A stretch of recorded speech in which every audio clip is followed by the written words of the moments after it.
Kateng ya wes. Oke. Tadi balik ke yang kematian petugas TPS itu jadi kita sepakat apa enggak nih kalau itu sebuah ada konspirasinya kasus itu? Jujur aja kalau di kasus KPPS itu kan kelelahan semua. Kalau dari jumpa pers, bener nggak sih? Kalau yang KPPS yang kemarin itu kelelahan semua ya? Iya, betul ya. Kelelahan ya, tapi kan ya ada, kita nggak tahu ya tuh diotopsi apa enggak ya. Ya jujur aja, ya tahu sendiri lah maksudnya. Iya, angkanya juga belum tentu segitu kan, mungkin di bawah. Bisa jadi, bisa enggak. Nah, gitu. ya maksud saya ingin ngebawa Mas Tirta ke mindset itu loh.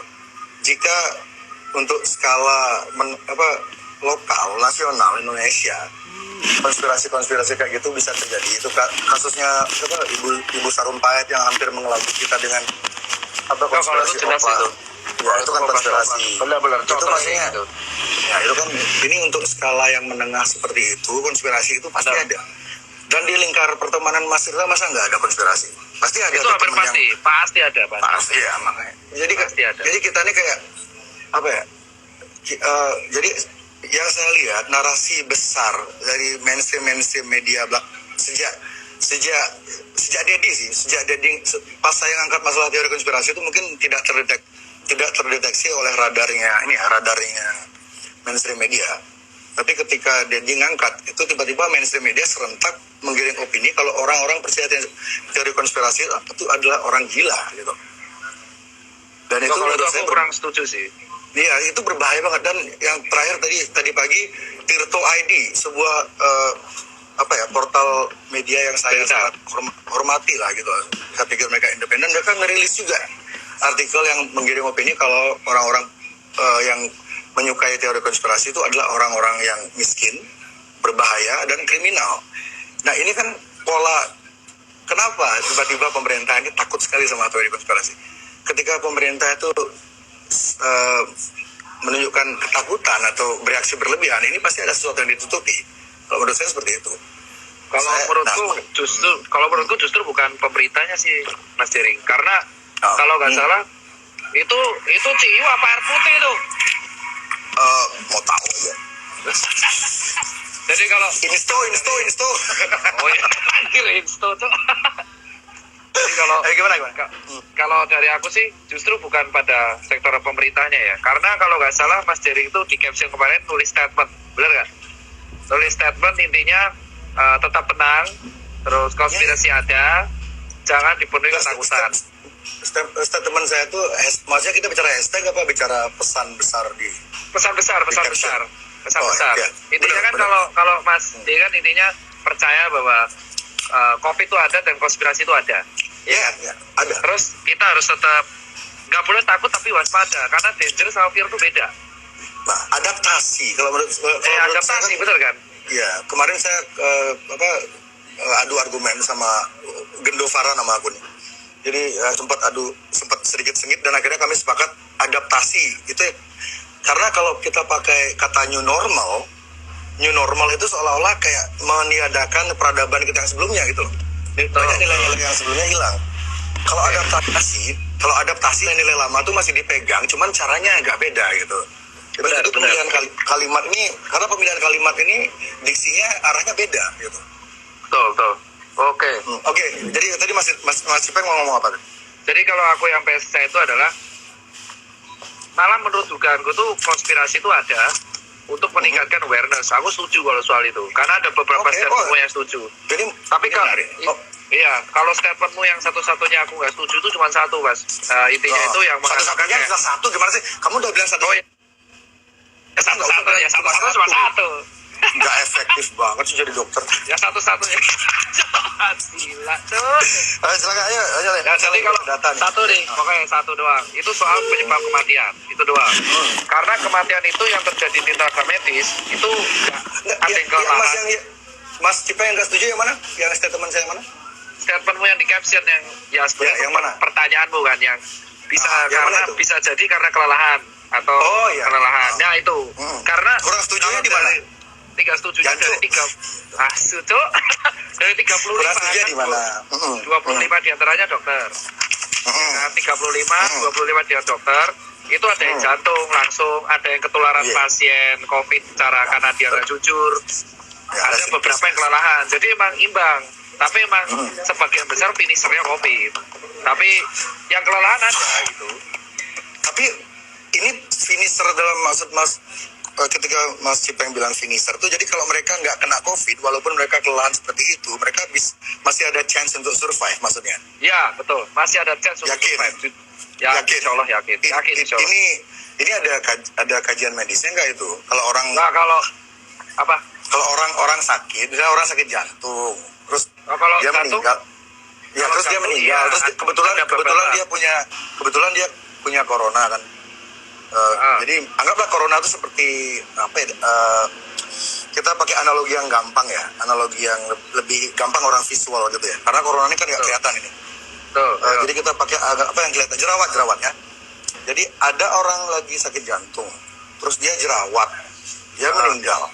Terus ada orang sakit paru-paru, diabetes, dia kebetulan jerawat juga, terus dia meninggal. Jadi apakah ada nggak narasi kayak kalau udah mereka punya jerawat berarti penyebabnya jerawat itu gitu? Ada nggak narasi seperti itu di dalam rumah sakit atau kalau narasi kedokterannya kayak gitu nggak ada. Cuman yang jadi masalah di sini itu adalah si COVID ini kalau misalkan kita punya faktor resiko. Jadi kalau kemarin statement yang bilang ada faktor-faktor kayak penyakit jantung, kencing manis, kelelahan, stres, itu semua berefek pada imun turun.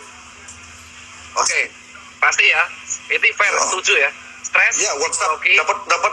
Dapat WhatsApp kurang enak dari istri aja kita langsung drop ya. Nah, terus ini kan tekanan. Untung istri saya nggak tahu kita lagi live. Dia lagi. Tahu lah pasti, nggak mungkin pasti nonton ya. Pakai call. Oke Mas, lanjut Mas. Ayo. Oke, lanjut ya. Tadi enak juga ngobrol kayak gini. Iya, kayaknya kan endingnya itu mereka kelelahan, intinya kelelahan, ada yang stres, ada psikologi, ada penyakit jantung, ada yang seperti itu, ya kan?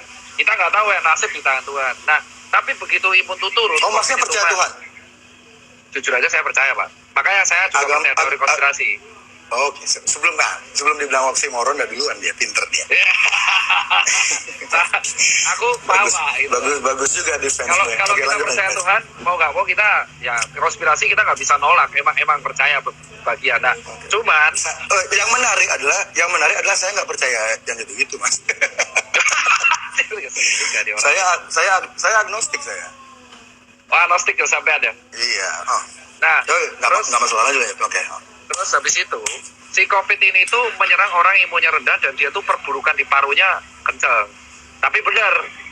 Dan perburukan rendah. Dan ini statement ya, dari analoginya aku ketemu ketua BNPB, Pak Doni, dan aku ketemu beberapa orang. Mereka mengatakan yang dihadapi tenaga medis, tenaga medis sekarang, itu baru 20%-nya yang memiliki gejala. Dari seluruh Indonesia? Indonesia. Ini dari mappingnya pakai Indonesia ini? Ya, Indonesia. Dari 20% yang positif COVID ini, ya 80%-nya tuh bergejala, sisa bergejala ringan, yang berat itu 20%-nya. Jadi dari 20%-nya 20% tuh yang bergejala berat. Dan itu emang benar selalu rata-rata ya, bukan selalu sih. Ada yang langsung direct, tapi rata-rata ada pemberatnya. Jadi temenan. Jadi ibaratnya kalau Mas J itu ibaratnya analoginya kita lagi naik mobil di jalanan. Okay. Tapi ban kita itu sebenarnya alurnya itu udah halus alurnya udah bahaya ya, udah bahaya sebenarnya. Harusnya COVID ini oli ini berarti. Ya betul, COVID-nya olinya. Nah, COVID-nya olinya sisanya tergantung antibodinya. Kalau antibodinya itu kuat, ya dia selamat, survive. Ya kalau dia nggak kuat, kalau dia naik mobil kekencangan dan kena oli dan banyak halus, oke, dia kelar. Makanya kalau berarti Bang, jadi kalau statementmu yang kemarin mengatakan emang COVID itu nggak sendirian untuk menyebabkan kematian, itu aku setuju. Karena di beberapa kasus sebagian besar pasti kalau nggak ditemenin jatuh, hipertensi, tekanan darah, benar kan Pak Dokter? Ya di Italia itu kan yang paling jadi orang tua. Contoh kasus yang paling jadi yang membuat orang sangat ketakutan di seluruh dunia ini kan kasus Italia itu sebenarnya kan, karena kalau di Cina mungkin orang agak mikir ya kan salahnya mereka kayak gitu, mereka makan kan waktu itu masih konsensus publiknya waktu itu masih itu berasal dari Batman gitu. Betul. Padahal Bruce Wayne nggak pernah bikin virus. Ya terus apa namanya? Lalu ketika yang kasus Itali itu meledak dan itu menjadi apa kayak cerita horor banget bagi seluruh dunia, orang langsung ketakutan banget kan. Tapi orang-orang yang orang-orang jarang di apa yang saya lihat di mainstream media jarang banget, bahkan tidak pernah di Indonesia mengangkat apa namanya lebih dalam lagi tentang kasus di Italia adalah 99% yang meninggal di Italia itu usianya di atas 60 tahun, elderly. Iya. Ya, elderly. 99% loh. Elderly. Udah tua, dan dari 99% itu dari yang meninggal itu 98, sekian hampir 100%-nya itu memang sudah kritis. Dan kualitas udara di kota, apa nama kotanya Mas yang banyak yang meninggal itu? Daerah utara Italia kan, lupa Milan ya. Itu ya enggak, bukan. Jadi di sana kualitas udaranya itu hampir sama dengan di Wuhan. Jadi memang di sana tuh coba Mas cari kalau ada waktu ya, Mas googling angka kematian di Italia di kota yang sama tahun sebelumnya dan tahun sebelumnya nggak jauh beda kok sama tahun ini. Cuman sekarang karena difabrikasi beritanya, dibumbu-bumbuin, angkanya ditambah nolnya 1 atau ditambah komanya dikurangin segala macam, menimbulkan kepanikan massa. Padahal teman-teman saya di Italia pada bilang, ya mereka ngirim video segala macam, aman kok di Italia, ini berita terlalu melebih-lebihkan. Karena tahun-tahun sebelumnya juga kematian di sana mungkin agak tinggi tahun ini. Jadi kematian di kota Italia itu mungkin tahun ini ada peningkatan tapi sedikit. Dan itu pun mungkin karena stres, karena semua orang ke rumah sakit. Jadi orang-orang tua ini, para manula ini tidak mendapat perhatian serius dari yang seharusnya gitu, karena terlalu banyak orang stres.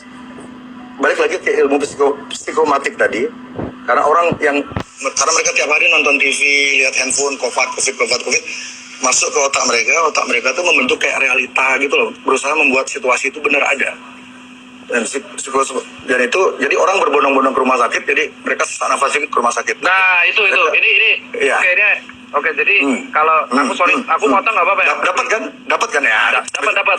Maaf kalau. Ya di sini kita tektokannya sekarang, silakan Mas. Jadi aku motong nggak apa-apa kan, Pli? Karena aku tahu ini Mas arahnya kemana, bagus ini. Ayo.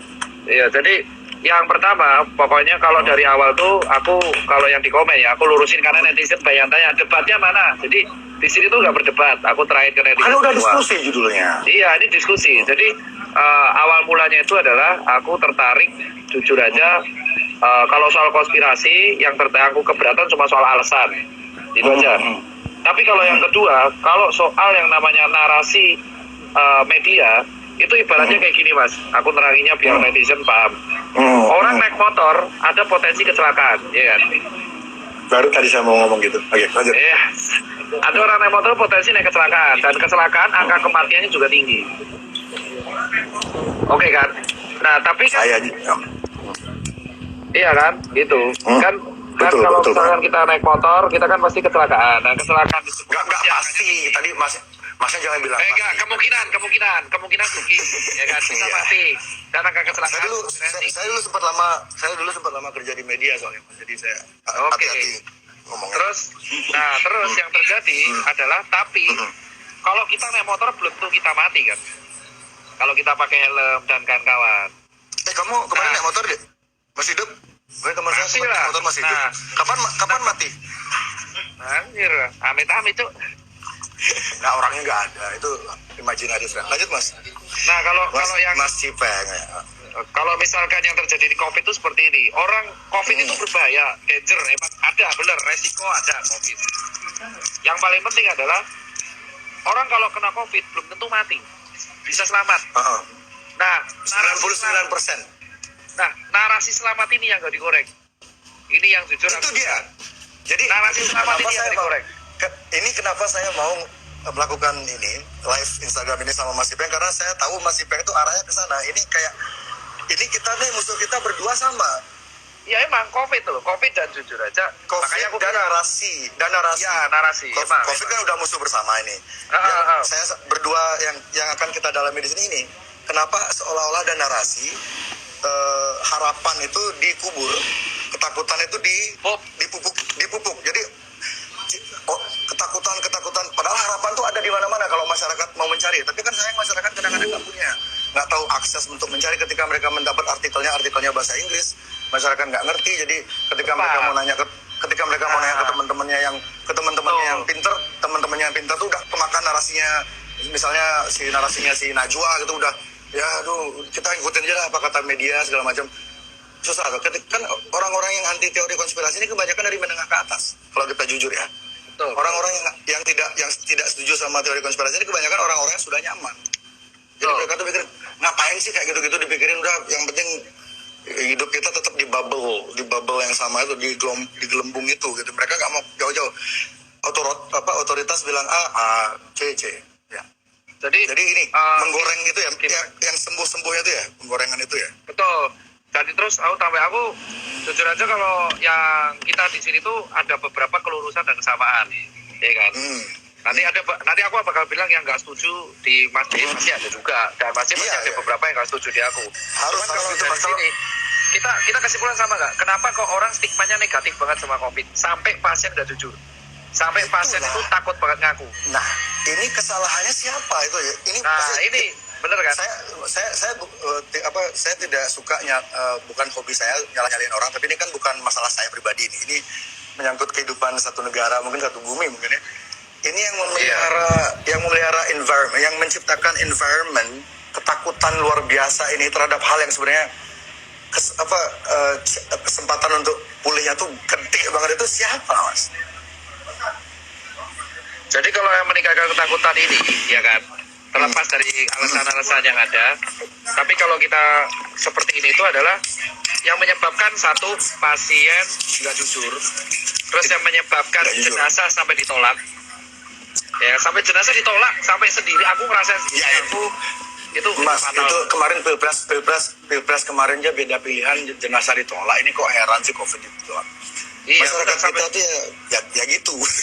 Sampai aku ngerasain sendiri, Mas, sampai aku tuh pulang ke komplekku aja, aku sempet mau diusir, Mas, dari komplek. Mas, kalau di Bali jangan bilang komplek, Mas. Kenapa, Pak? Itu tempat prostitusi. Wah, itu serius. Kalau Mas ngomong ke orang-orang di Bali, saya mau ke komplek ya, udah ketawain Mas kalau sama orang Bali ngomong. Coba tanya Yuda CT lagi nonton ya. Yuda komen dah. Dia jualan coba dia. Komplek di Bali daerah prostitusi. Ya. Gini ya, Bos. Coba punya teman orang Bali tuh? Ada. Punya. Kita belum pernah. Oke. Kita mungkin enggak temenan di akhir diskusi ini. Nah, jadi Mas. Jadi Mas ini. Kalau aku lanjutin. Dari sini tuh semua emang narasinya tuh harusnya dibangun dari awal tuh positif. Iya kan? Pertama kali itu aku masih ingat Pak Terawan itu ketika jumpa pers pertama kali. Itu semua orang kan sekarang nyalain Pak Terawan ya. Pak Terawan dulu mengatakan ada satu nih, dan masih ingat, COVID itu sebuah virus yang emang bisa self-limited disease. Sendiri.